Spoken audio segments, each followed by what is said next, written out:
Józef, gdyby żył dzisiaj, czy potrafilibyśmy go rozpoznać? Nie po wyglądzie, nie po tym, co ma, nie po tym, co pokazuje światu. Rozpoznalibyśmy go po czymś innym, po tym, jak traktuje ludzi, którzy go skrzywdzili. Bo takich ludzi wciąż można spotkać, choć bardzo rzadko. Mijamy ich każdego dnia, nie wiedząc, kim są. Nie odpowiadają o swojej historii. Nie udowadniają niczego światu, po prostu robią swoje. A ta historia mogłaby wydarzyć się naprawdę. Droga była nierówna, wydeptana przez lata. Na jej końcu stał dom. A właściwie coś, co kiedyś było domem. Ściany popękane, dach zapadnięty, okna zabite deskami. Józef zatrzymał się kilka kroków przed wejściem. Patrzył. Długo. To nie był ten dom. Sięgnął do kieszeni, wyjął telefon. Na ekranie zdjęcie, ten sam adres, ale inny dom. Jasny, zadbany, z ogrodem, który ktoś pielęgnował latami.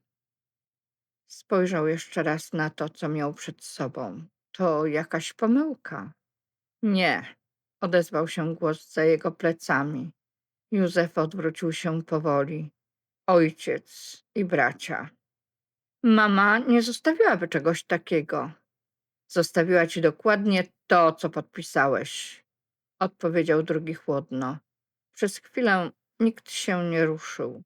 Potem jeden z braci pchnął drzwi, zaskrzypiały ciężko.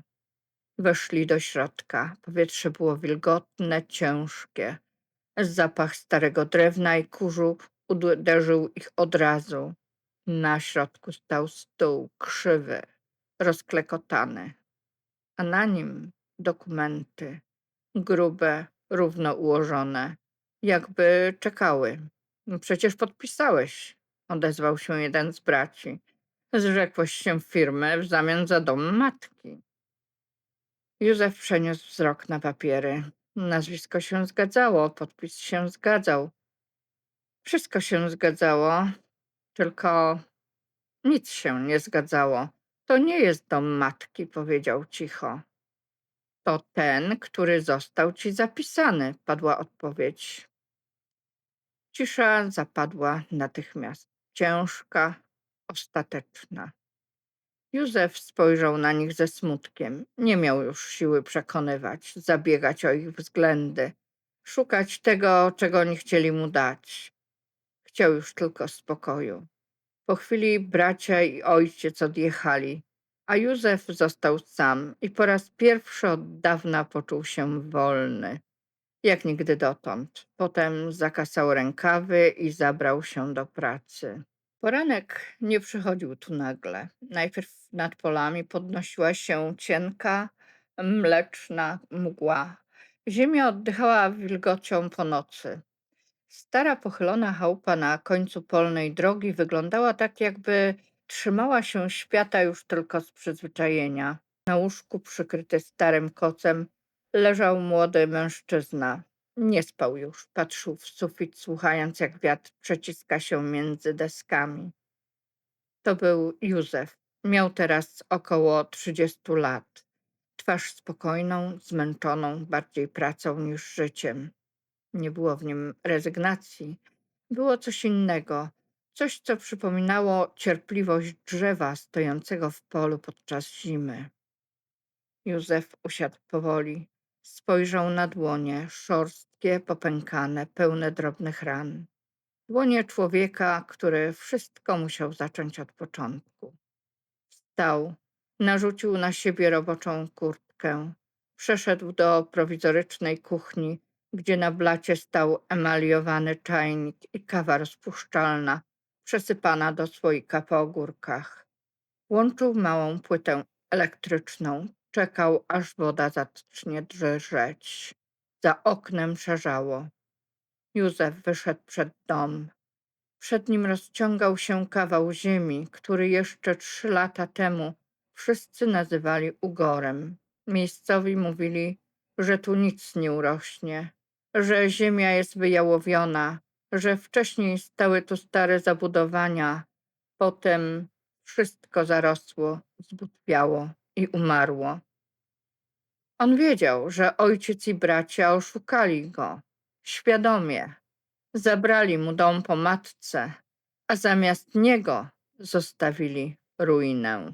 Jednak mimo chłodu wczesnej wiosny, pośród rzędów świeżo przygotowanych grządek widać było porządek. Młode drzewka owocowe stały równo, jak dzieci ustawione do szkolnego zdjęcia. Za domem ciągnął się tunel foliowy. Przy starym płocie ktoś własnymi rękami odnowił małą szklarnię z odzyskanych okien. Józef przeszedł między rzędami, dotknął dłonią wilgotnej ziemi, rozkruszył grudkę między palcami, patrzył. Nie uśmiechał się, ale ziemia pod jego ręką wyglądała, jakby mu ufała. W tym samym czasie, 40 kilometrów dalej, w nowoczesnym domu o wielkich oknach, rodzina Barskich jadła śniadanie przy długim stole z litego dębu. Na stole leżało świeże pieczywo, sery, owoce, wędliny, jajka na miękko. W ekspresie buczała kawa. Telewizor w tle mówił o inflacji, eksporcie i zmianach na rynku rolniczym. Przy stole siedziało 4 braci. Marek, najstarszy, szeroki w ramionach, pewny siebie. Głos zawsze odrobinę za głośny. Paweł, drugi, zimniejszy, bardziej elegancki, z twarzą człowieka, który od lat wszystko przelicza. Tomek, trzeci, impulsywny, szybki w słowach, szybki w złości. Daniel, najmłodszy z nich, ale starszy od Józefa, z nerwowym uśmiechem człowieka, który całe życie starał się zasłużyć na miejsce przy tym stole.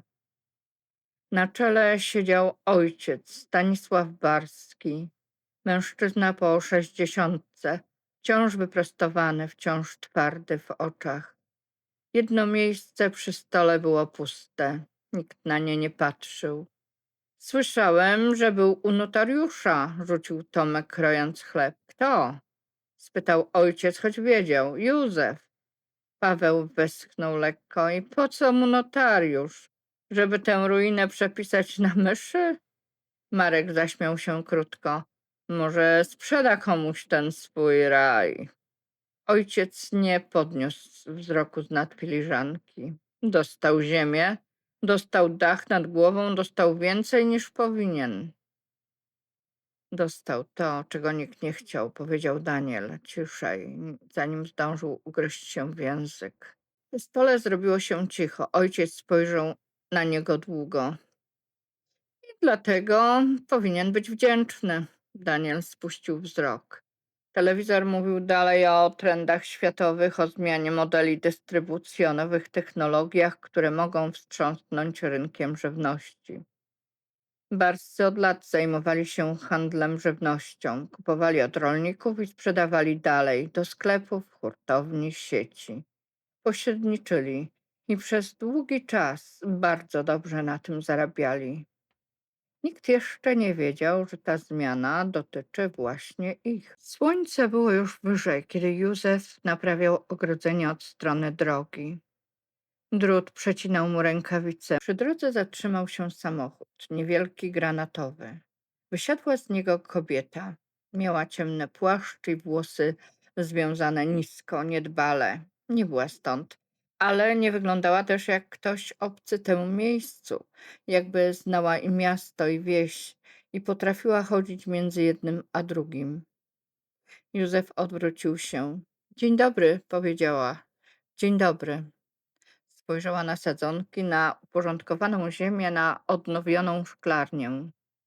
Szukam pana Józefa Barskiego. To ja. Kiwnęła głową. Nazywam się Anna Wrońska.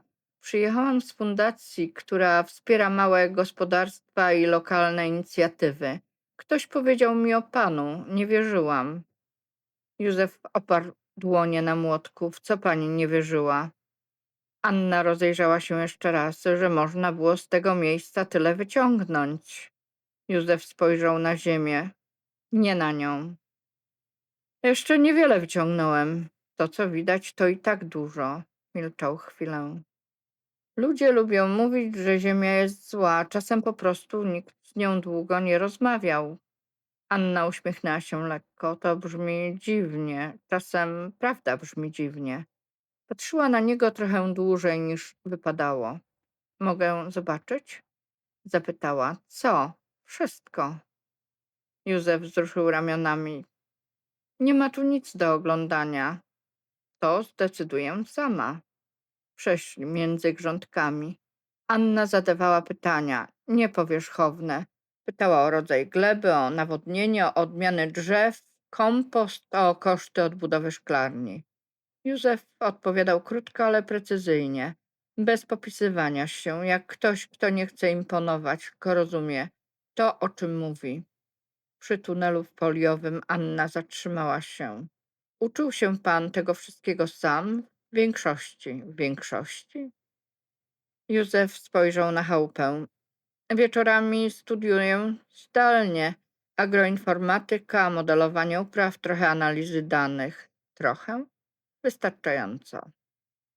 Anna uniosła brwi. A w dzień robi pan to wszystko tutaj? W dzień nie ma kiedy myśleć o tym, ile jeszcze nie umiem. Patrzyła na niego z czymś między zdziwieniem a podziwem. To rzadkie. Co, że ktoś nie narzeka? Józef popatrzył na nią pierwszy raz naprawdę. Narzekanie nie podnosi dachu. Wieczorami siadywał przy starym biurku. Na ekranie laptopa świeciły dane. Wilgotność ziemi, warunki pogodowe, proste zestawienia, które sam tworzył, żeby zrozumieć, co naprawdę działa. Na ścianie obok monitora wisiała kartka z ręcznie rozpisanym planem tygodnia. Praca w polu, nauka, testy, notatki, telefon do dostawcy, egzamin online. Józef wpisał kolejną serię danych, zawahał się, poprawił wzór. Potem jeszcze raz. Na ekranie pojawił się wynik, prosty, czytelny, ale inny niż poprzednio, lepszy, stabilniejszy, działający tak jak powinien. Józef odsunął się powoli. Nie było w nim euforii. Było skupienie człowieka, który wie, że właśnie dotknął czegoś ważnego, ale jeszcze nie pozwala sobie w to uwierzyć. Telefon zawibrował. Wiadomość od Anny. Zapomniałam powiedzieć, to miejsce robi wrażenie. Pan też. Józef długo patrzył na ekran. Potem odpisał tylko. To wszystko jest jeszcze w trakcie. Po chwili przyszła odpowiedź.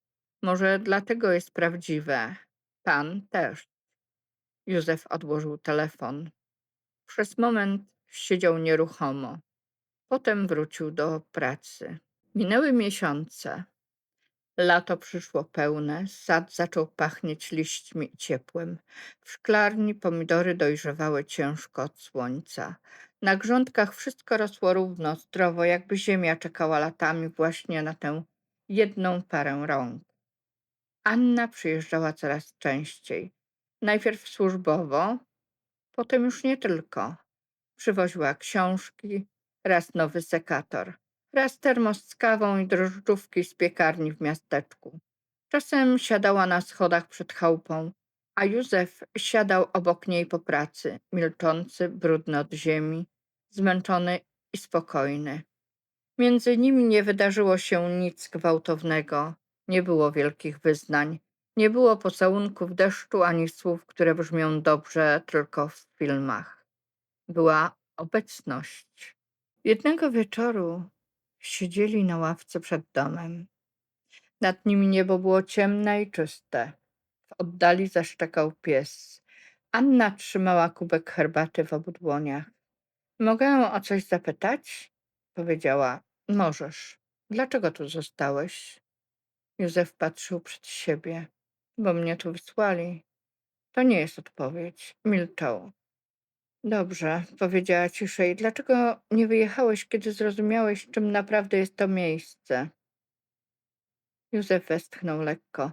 Na początku chciałem. I co cię zatrzymało? To, że nikt inny nie widział tu niczego. A ty widziałeś? Nie od razu. Najpierw tylko nie chciałem umrzeć w środku. Anna spojrzała na niego, a potem zobaczyłem, że to miejsce nie jest przekleństwem, tylko próbą.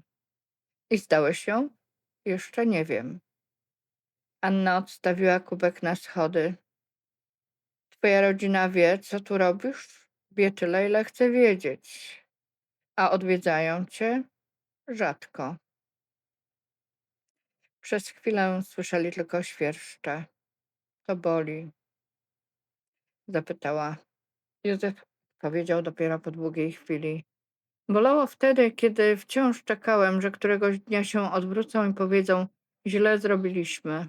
A teraz? Teraz już na nic od nich nie czekam. Anna patrzyła na niego tak, jak patrzy się na człowieka, którego chce się objąć, ale nie wiadomo, czy wolno. Józef? Tak, nie każdy, kto został skrzywdzony, potrafi nie stać się gorzki. Józef spojrzał na swoje dłonie. Gorycz niczego nie rodzi. Jesienią jego projekt był gotowy. To nie była tylko technologia, to był system, który pomagał ludziom wrócić do ziemi. Łączył wiedzę o glebie, pogodę i to, czego nie widać gołym okiem, życie w tej ziemi. A do tego dawał coś jeszcze: możliwość sprzedawania bezpośrednio, bez wielkich pośredników. Dla tych, których wcześniej nikt nie słuchał. Małe gospodarstwa zaczęły się podnosić, koszty spadały, plony rosły, a zależność od innych powoli znikała. W Polsce najpierw patrzono na to z dystansem, potem ktoś o nim napisał, ktoś inny udostępnił jego rozwiązanie dalej i nagle zaczęło się dziać. Zgłosił się inwestor z Berlina, później fundusz z Bostonu. Anna siedziała z nim w kuchni, kiedy przeczytał pierwszą poważną ofertę.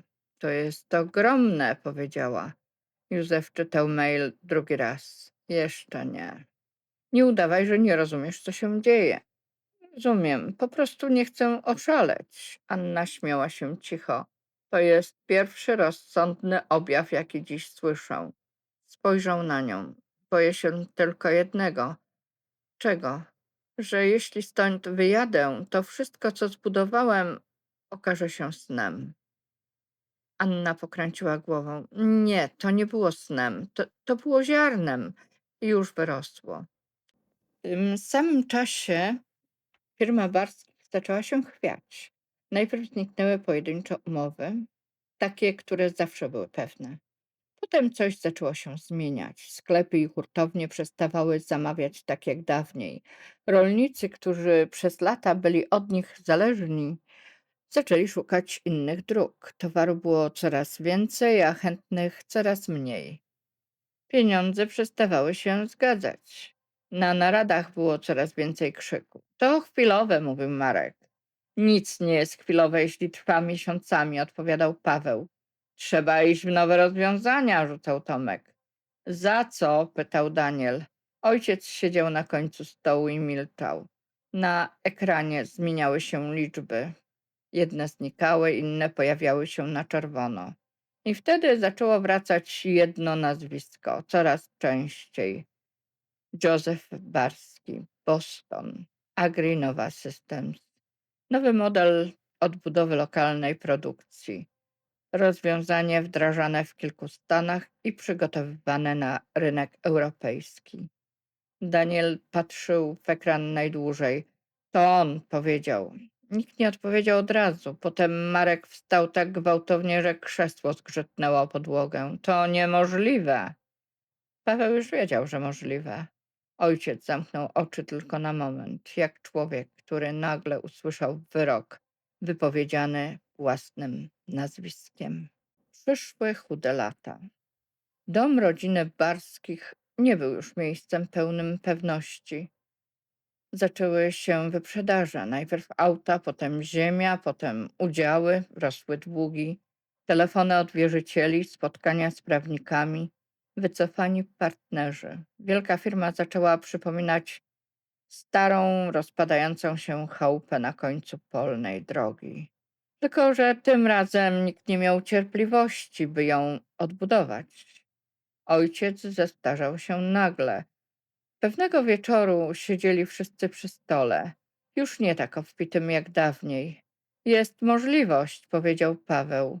W Stanach otwierają duży program operacyjny.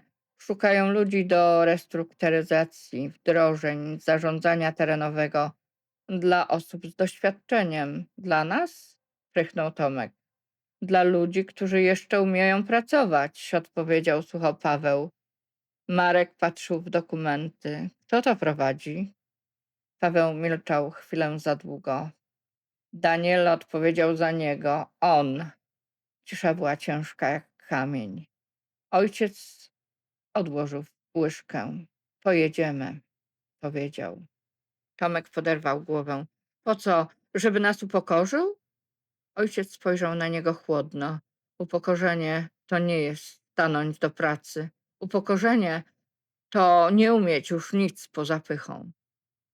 Jest jeszcze coś, powiedział spokojnie. Rozłożył papier i położył go na stole. Zaproszenie. Tomek zmarszczył brwi. Od kogo? Ojciec spojrzał na nich krótko. Od niego. Cisza zgęstniała jeszcze bardziej. Paweł pierwszy odważył się podejść bliżej. Po co nas tam wzywa? Ojciec nie odpowiedział od razu. Tego się dowiemy na miejscu. Paweł poruszył się niespokojnie. Jest jeszcze coś, powiedział cicho. Wszyscy spojrzeli na niego. W starej szopie pod podłogą zostawił to dziadek. Nigdy tego nie ruszaliśmy. Ojciec zmarszczył brwi. Co masz na myśli? Skrzynkę z pieniędzmi. Cisza wróciła, inna niż wcześniej. Tomek pierwszy się odezwał. I dopiero teraz o tym mówisz? Paweł spuścił wzrok. Bo to było na czarną godzinę. Ojciec patrzył na niego długo. To jest właśnie ta godzina, powiedział w końcu. Boston przywitał ich deszczem. Miasto było zimne, wysokie, szklane, lśniące od świateł i obce. W hotelu czuli się jak ludzie, którzy weszli do cudzego życia. Anna czekała na nich następnego dnia w siedzibie firmy. Miała na sobie ciemny garnitur, włosy spięte starannie. Spokojna twarz kobiety, która dawno nauczyła się panować nad pierwszym wrażeniem. Daniel rozpoznał ją pierwszy. To niemożliwe, szepnął. Marek spojrzał na niego. Znasz ją? Widziałem ją kiedyś u niego.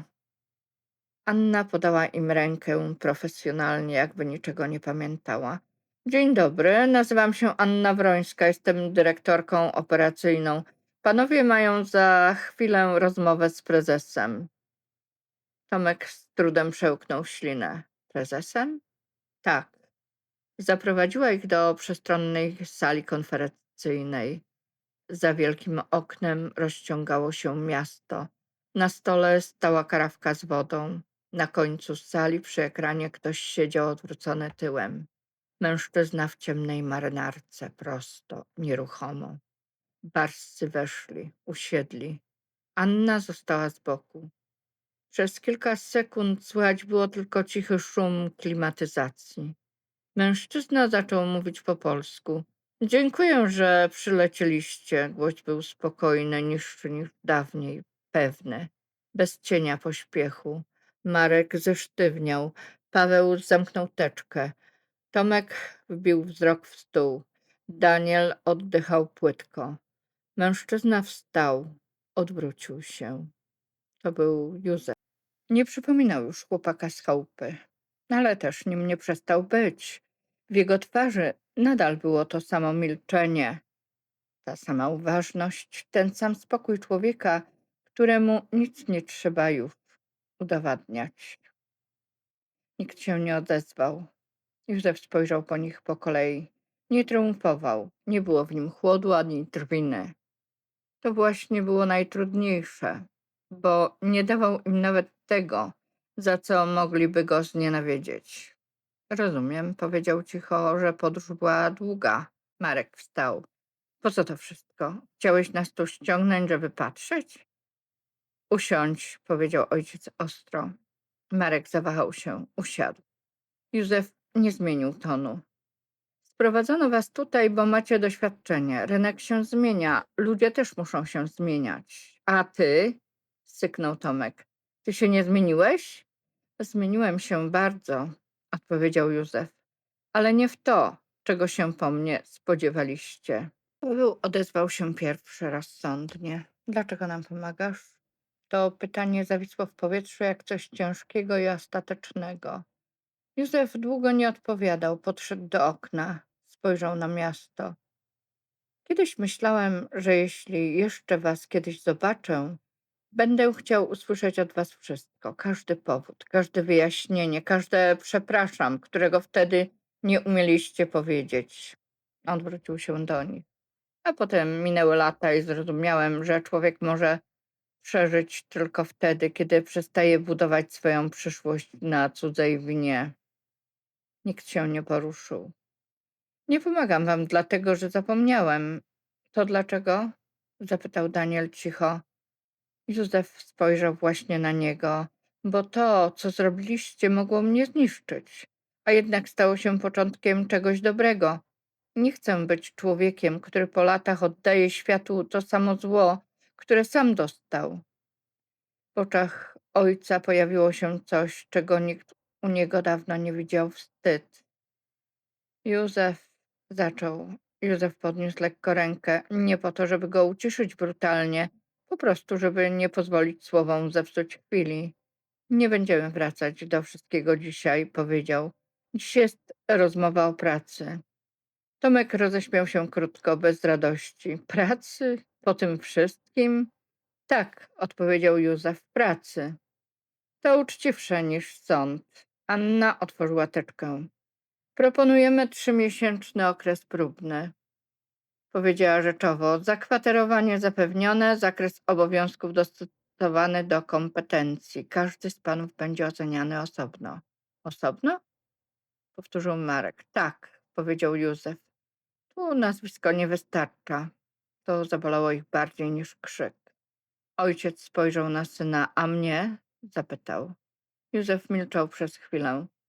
Tobie proponuję coś innego. Wszyscy podnieśli wzrok. Mamy gospodarstwo pokazowe pod Bostonem. Ziemia trudna, zniszczona, wymagająca odbudowy. Potrzebny jest ktoś, kto wreszcie nauczy się patrzeć na ziemię nie jak na źródło zysku, tylko jak na odpowiedzialność. Ojciec wbił w niego wzrok. To nie była zemsta. To było coś dużo głębszego. Przypomnienie. Chcesz mnie wysłać na ugór? Zapytał Stanisław. Józef odpowiedział spokojnie. Chcę dać ci ziemię. Anna opuściła wzrok. Daniel zamknął oczy. Marek zacisnął szczękę. Paweł odwrócił twarz. Tomek nie umiał już patrzeć, bo wszyscy zrozumieli w jednej chwili pełnym ciężarem. Pierwsze tygodnie były trudne. Marek buntował się przeciw poleceniom młodszych od siebie ludzi. Tomek 2 razy chciał rzucić wszystko. Paweł uczył się od zera nowych systemów. Daniel pracował najciszej, jakby wiedział, że to jedyna droga. Ojciec stał na twardej ziemi pod Bostonem i pierwszy raz od wielu lat nie mógł nikomu rozkazywać. Musiał słuchać, musiał pytać, musiał czekać. Józef nie odwiedzał ich często. Nie stał nad nimi, nie przypominał. Po prostu dawał warunki i patrzył, co z nimi zrobią. Ojciec stał na twardej ziemi pod Bostonem. Na początku był sam, z tą ziemią, z ciszą, z czymś, czego nigdy wcześniej nie rozumiał. Ale to nie trwało długo. Po pracy zaczęli przyjeżdżać. Najpierw jeden, potem drugi, zmęczeni, cisi, bez słów. Nie dlatego, że ktoś im kazał, po prostu przyjeżdżali. Zostawiali za sobą biuro, polecenia, dumę i stawali obok niego. Pierwszy raz rzeczywiście razem. Ziemia nie była łatwa, nie oddawała nic od razu. Trzeba było czekać, poprawiać, zaczynać od nowa, ale tym razem nikt nie odchodził. Któregoś dnia ojciec opadł dłonie na łopacie, spojrzał na nich naprawdę, nie jak na synów, nie jak na ludzi, którzy coś mu zawdzięczają, jak na tych, którzy zostali. I po raz pierwszy od bardzo dawna nie powiedział nic, bo nie trzeba było. Obok niego stali jego synowie, zmęczeni, brudni, prawdziwi. A ziemia, którą kiedyś by zlekceważył, zaczynała oddawać to, co najważniejsze, nieplone, szansę. Nie wrócili do tego, kim byli. I może właśnie dlatego wszystko zaczęło się układać. Anna czasem jeździła z Józefem na to gospodarstwo. Pewnego popołudnia stali razem przy odnowionej szklarni. Słońce kładło się nisko na ziemi. Wiatr poruszał trawą. Oni się zmieniają, powiedziała Anna. Józef patrzył na ojca, który w oddali schylał się nad grządką. Nie wiem, ja widzę. Józef milczał. Anna spojrzała na niego. A ty zmieniłeś się jeszcze bardziej. W którą stronę? W taką, jakiej mało kto spodziewa się po człowieku, który miał pełne prawo nienawidzieć. Józef uśmiechnął się ledwo dostrzegalnie. Prawo nie zawsze daje sens. Anna zrobiła krok bliżej. Wiesz, kiedy cię rozpoznałam tamtego dnia w sali konferencyjnej? Kiedy? Zanim się odwróciłeś. Po głosie? Nie. Po ciszy. Józef spojrzał na nią. To dziwny komplement. Najprawdziwszy. Ich dłonie znów były blisko. Tym razem to Anna pierwsza dotknęła jego ręki, lekko, tak jakby pytała. Józef nie cofnął dłoni. Zostałeś tym samym człowiekiem, powiedziała. Nie, właśnie tak. Tylko już się nie boisz. Patrzył na nią długo. Może dlatego, że ktoś pewnego dnia zobaczył we mnie więcej niż ruinę.